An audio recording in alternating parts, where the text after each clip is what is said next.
Karen, eu tenho muita curiosidade em saber sobre o seu contato com o livro da Marta Batalha, mas eu também tenho curiosidade para conhecer o seu processo de ter acesso a um material que é adaptado. Então, como que foi justamente esse primeiro contato com o Claro, livro e claro, como claro. foi a sua abordagem com ele como cineasta? Olha só, é a primeira vez que eu adapto um romance e uma obra literária. Assim, eu adaptei uma vez, já adaptei histórias da vida real, né? Madame Satã foi isso, tinha uma biografia dele, mas basicamente foi uma pesquisa que a gente fez que era maior do que isso. O Céu de Celi foi um filme que a gente adaptou também de uma história real. O Abismo Prateado foi um filme que a gente adaptou de uma canção. E eu sempre quis muito adaptar pelo seguinte, eu fico sempre pensando, eu sou formado em arquitetura, assim, e aí a adaptação para mim é um pouco quando você já tem o trabalho do engenheiro, assim, você já tem uma estrutura que é a trama e você já tem um DNA forte que são os personagens, assim. Então eu já vinha falando assim com o Rodrigo a gente fazer uma adaptação. Ele é um menino que adora literatura, assim. Então foi uma aventura super legal, cara, porque na verdade é quase como um trapezista com rede.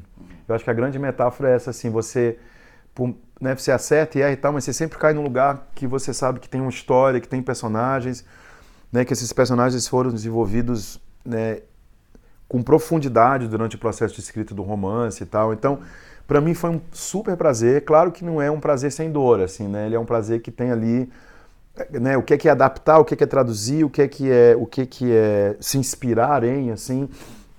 E especificamente no filme, no livro da Marta, eu acho que tinha uma coisa muito clara ali no começo, que eu acho que ele provavelmente ele também poderia ser uma super série episódica, assim, né? Contando, na verdade, a epopeia de uma saga de família que durava 70 anos e tal.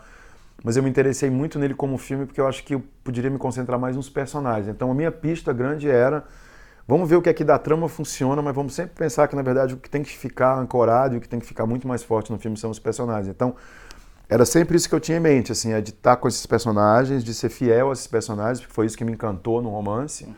E como é que eu consigo traduzir algumas coisas da trama que, na verdade, quando você vai para o cinema, elas não provavelmente dariam certo. Então, para te dar um exemplo muito concreto, se você for lembrar o livro, o primeiro parágrafo do livro é lindo e ele fala de quanto toda a vida que a Eurídice ia para as ruas, que ela ficava olhando para as mulheres que estavam ali, vendo se ela ia encontrar a Guida. Aí no livro tem uma coisa engraçada que é o seguinte, a Guida ela casa com um menino que mora em Botafogo, que conhece os pais dela, mas não tanto. E quando eu comecei a escrever o roteiro, eu falei, gente, mas se ela fica procurando a vida inteira, é fácil de achar. Vai na casa dos pais dele, procura a família dele, entendeu? Né, seria fácil de encontrar a Guida. Eu acho que o que mais me encantou no livro também foi isso também, assim, de como é que essas irmãs, e outra coisa, como é que elas não se encontram, como é que elas passam a vida inteira vivendo com a falta uma da outra, mas com a esperança de encontrar uma outra, assim. Então, são duas coisas grandes que a gente fez na adaptação, que era isso. Para mim, no livro, elas se encontram, né? Elas se encontram, elas têm não uma vida inteira juntas, mas elas têm parte de uma vida juntas. E era muito importante que no filme elas não se encontrassem, assim. Era muito importante, né? Não sei quando é que vai passar as entrevistas, mas não quero que seja um spoiler. Né? Mas você entendeu? Não, Sim. mas era muito importante no filme de que, na verdade, o efeito, né, do que o pai fez com elas, do que o marido fez com elas, eles de fato tivessem consequências muito sérias. E o não se encontrar era isso. Então, voltando um pouco à tua pergunta de maneira mais sucinta, assim, foi maravilhoso adaptar. Foi maravilhoso, eu acho que isso é uma coisa que a Marta, eu realmente fico muito comovido, muito emocionado assim, quando eu falo disso. Ela em nenhum momento ela me perguntou como é que estava indo o roteiro, ela em nenhum momento me perguntou para ler um roteiro. Eu conheci a Marta depois de filmar, numa abertura, no momento que ela estava assinando, eu estava numa recepção do segundo romance dela. E eu apareci de surpresa, eu não falei para ela que eu ia, era num shopping, numa livraria do Rio de Janeiro, e eu cheguei, ela estava assinando, e eu olhei para ela, falei, eu vou dizer oi, não vou e tal. Eu falei, vou, essa mulher é uma mulher maravilhosa, porque a pessoa que me deu a liberdade que ela tinha me dado durante esse processo inteiro, assim. E daí eu falei, oi Marta, tudo bem e tal? Ela falou, olha, antes de qualquer coisa, confiança total em você. Eu falei, gente, mas será que ela tem ideia de quanto que mudou? Mas ouvir isso dela foi muito bonito, assim. Então, e aí depois ela viu o filme, a gente tem se falado, tem sido super bacana, assim. Eu acho que ela entendeu o que é diferente e eu acho que ela apreciou o que tem de comum com o livro, assim. Então, foi prazeroso não só adaptar, mas adaptar dentro dessas condições, entende? Assim, Sim. de um autor que te dá uma liberdade e que tem confiança absoluta no que você está fazendo, assim. E eu fico me perguntando em relação à contemporaneidade dessa história, porque, de fato, a gente pensa que, de repente, isso não teria acontecido como se dá no filme, nos tempos atuais, em relação do desencontro entre essas irmãs, até porque temos sim recursos tecnológicos que permitem, né, Claro, claro. essa conexão entre pessoas, mas, ao mesmo tempo, é totalmente identificável a situação que elas estão vivendo, uma vez que essa separação, essa ruptura que dá entre elas vem justamente por conta de ações masculinas de terceiros, né? Queria que você comentasse justamente dessa proximidade, né, que há dessa história com esses tempos que as mulheres vivem, e até mesmo se você identifica essas duas irmãs de repente transitando no mesmo universo de outras personagens femininas que você criou, como a Violeta em Abismo Prateado, também tem a Ermila em O Céu do Sueli, e até de repente os homens, né, de Praia do Futuro. Né? Aham. Eu acho que o fruto nunca cai muito longe da árvore, assim, né? Então eu acho que para mim cinema é quase são uns poucos filhos, assim, né? Eu vou criando quase como se fossem filhos, assim. E claro que tem uma proximidade, sem dúvida. Eu acho que tem, voltando até um pouco mais atrás, na verdade, meu primeiro filme, que é um filme de meia hora, é sobre a minha avó. E a minha avó tem uma história muito parecida com a história da minha mãe, que é um pouco muito parecida com a história da Guida. Então, eu acho que é uma linhagem que está presente assim desde o primeiro curta. Eu acho que o Céu de Sueli, na verdade, é muito parecido, porque ele é muito parecido com a Guida, assim, né? É uma pessoa que tem um sonho, né? Para mim, eu fiz o Céu de Sueli muito também como um presente para as mulheres que não puderam ir embora, né? Assim, eu acho que a grande maioria das famílias brasileiras, na verdade, é formada por mãe e filhos, não por mãe, pai e filhos, né? Os homens muito vão embora. E o Céu de Sueli era muito isso, sobre uma mulher que queria ser mãe, mas que também queria ter a sua vida, né? Que poderia também ter a vida sem ter o filho junto, assim. Então isso foi muito presente no Céu de Sueli. Eu acho que isso é meio primo um pouco do que é a Guida nesse filme, né? Que é uma mulher que se apaixona e que vai embora, que deixa tudo para trás. Então eu acho que tem uma semelhança muito grande entre assim, eu acho que tem muitas semelhanças, assim. E eu acho que eu nunca pensei nisso, assim, mas as personagens vão habitando os outros personagens, assim, né? Eu acho que tem um pouco de Sueli na Guida, né? Eu acho que tem um pouco de Violeta na Eurídice.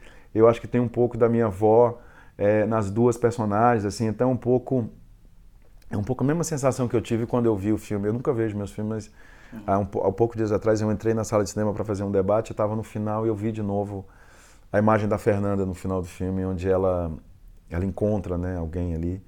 E eu fiquei olhando para ela e fiquei vendo um pouco os outros personagens que ela já tinha feito, tanto no cinema, quanto no teatro, quanto no rádio e tal. E eu acho que é isso, eu acho que existe sempre ali uma permanência de outros personagens que vão habitando os próximos, assim, que às vezes são escolhas e às vezes é meio com uma continuidade. As pessoas falam assim, os seus filmes, eu nem me dou conta que eu já fiz tantos filmes assim, mas eu acho que... E aí alguns críticos e pessoas que falam assim, você vê uma semelhança e tal, mas eu acho que você tocou num ponto certo, assim, eu acho que se há alguma continuidade, são esses personagens que são personagens que de algum jeito são deixados de fora, né, que estão ali na periferia, que estão tentando ter uma vida própria e tal. Eu acho que Vida Invisível é muito isso, assim, são... É engraçado, né, como essa, de repente, conexão que há, né, entre os seus trabalhos se dá de maneira totalmente consciente e é o inconsciente que te faz escolher, né, dizer sim para um próximo projeto, né, justamente por essa proximidade com os outros. Eu acho que tem ali um negócio, é engraçado, né, muitos projetos passam na mão da gente, assim, né, não são... Ainda bem, assim, e é isso, eu acho que é uma conexão que você tem que não é uma conexão que você pode explicar direito, mas que você fala, puxa vida, esse personagem eu tenho que acompanhar, é mais do que história, que você olha e fala assim, tenho que acompanhar esse personagem tem algo ali que me faz querer estar com esse personagem durante 4, 5 anos da minha vida. Eu acho que é muito pautado por isso que eu faço as escolhas dos filmes e as escolhas das histórias que eu quero contar, assim, mais até do que por causa da trama. Carinha, eu quero que você comente sobre esse período delicado que estamos vivendo no cinema brasileiro, que uma vez está tendo esse período talvez de retração, fazia um bom tempo, né, que a nossa produção não tinha uma repercussão tão grande lá fora, né? A Vida Invisível levou o prêmio na Mostra Um Certo Olhar em Cannes, numa mesma edição que Bacurau teve ali o prêmio do júri, a Bárbara Paz acabou de levar um prêmio de documentário pelo registro do Hector Babenco. Então, como você avalia esse momento, né, em que a nossa cultura audiovisual está tendo uma repercussão tão grande lá fora, né, para as plateias plateias estrangeiras e até aqui mesmo, né? Mas... Eu acho, na verdade, é um ano excepcional, mas são anos que vêm sendo excepcionais, assim, né? Eu acho que esse ano realmente, pense bem, assim, a Maia Darim ganhou o Locarno, acabou de ganhar um prêmio em Biarritz junto com a gente, lá ela ganhou um prêmio de melhor filme. Você tem a Bárbara ganhando Veneza, você tem a gente lá em Cannes, você tem, na verdade, San Sebastián, né? Por mais que seja um diretor americano, é uma história que se passa no Brasil, assim. E eu acho que isso é fruto de um trabalho que vem sendo feito há mais de 15 anos, assim, né? Um trabalho que é a partir da Fundação de Dancine, vem com o fundo setorial, quer dizer, eu acho que é um ano que a gente está colhendo mais frutos do que os outros anos, mas é porque faz mais tempo que a gente está plantando, entende? Então, eu fico só pensando que seria bom que no ano que vem a gente tivesse mais visibilidade ainda, e eu acho que tem uma coisa esse ano que é super importante da gente falar, assim, a gente não lançou o Vida ainda, mas eu tenho uma ambição grande com relação a público também. A gente vê um filme como o próprio filme do Kleber e do Juliano, que provavelmente vai chegar à marca de 800 mil espectadores, hoje entende? O relatório está 650 mil aproximadamente. Eu acho que é um filme que vai chegar a 800 mil espectadores e eu espero que o Vida chegue de 800 a 1 milhão, assim, eu acho que tem uma outra cadeia que é importante, que não é só a coisa da visibilidade, mas são filmes que estão se comunicando com o público e que são filmes que não são filmes genéricos, né? Eles são filmes que têm uma marca e têm uma caligrafia própria, assim, né? Você vê um filme do Kleber, você sabe que é dele, você vê um filme do Juliano, você vê um filme da Maia, você sabe que é dela, apesar de ser um primeiro filme, assim, eu acho que é muito bonito ver que esses filmes também são filmes que são sucessos de público, eu acho que isso também é muito importante da gente celebrar, e eu acho que é isso, eu acho que não é um acaso o que está acontecendo esse ano, eu acho que é fruto de um trabalho de muitos anos, assim, né? E para finalizar, eu sei que todos estão te perguntando sobre Fernanda Montenegro, mas preciso... Mas precisa perguntar, até ela, porque né? amanhã ela vai completar 90 anos. Né? Como que foi? Foi muito lindo, assim, eu acho que tem uma coisa muito incrível da Fernanda, que ela vai completar 90 anos, e o que eu queria propor, sei lá, eu queria não celebrar os 90 anos passados dela, mas eu queria que a gente celebrasse o futuro dela, assim, eu acho que é alguém que é de uma fortaleza, e é de uma integridade, e é de uma beleza, é uma atriz gigante, mas um ser humano gigante, assim, eu espero que a gente tenha muito mais filmes com a Fernanda, assim. É muito louco eu falar isso, que eu acho que ela está num momento incrível na carreira dela, eu acho que ela sempre teve num momento incrível, mas eu acho que cada vez mais, assim, então espero que a gente, né, tenha mais por vir, que a gente tenha mais filmes com ela, porque para mim foi uma experiência profissionalmente impressionante, assim, eu acho que você ter alguém que você vai dirigir, eu tenho muito menos idade do que ela, então para mim falei, gente, será que eu estou à altura disso aqui? Será que eu vou conseguir dirigi-la e tal? E eu acho que ela foi muito generosa, né? Eu não sei se eu tivesse 90 anos e eu estivesse indo fazer um filme como ator e tivesse um diretor muito mais novo do que eu, como é que eu me comportaria, sabe? Eu acho que dela teve ali algo que é isso, assim, eu acho que é alguém que é permanentemente curiosa. E eu acho que isso que faz total diferença. Não é alguém que chega no set de filmagem dizendo o que ela já fez e como que ela já fez, mas ela chega num filme quase como se fosse sempre o primeiro filme, e ela, né, porque é a primeira vez que a gente estava trabalhando junto, então eu acho que teve isso que foi muito prazeroso, assim, na relação com ela, e eu acho que ela, de fato, fico pensando às vezes que esse filme ele tem como se fosse um encantamento, assim, toda sessão que eu vou dele tem uma comoção no final, e tem ali um negócio que comove muito o público e tal, e eu acho que o filme termina com ela, assim, é como se ela estivesse meio abençoando o filme, assim, eu acho que tem algo que é maior do que a Fernanda, que é maior do que a atriz que fez o filme, que é a Fernanda Montenegro, e como que ela magnetiza um filme para esse lugar, assim, né? Eu acho que ela, de fato, encanta o filme. Cara, muito obrigado pela entrevista e sucesso pelo que está por vir. Não, imagina, obrigado a você. Obrigado, querido.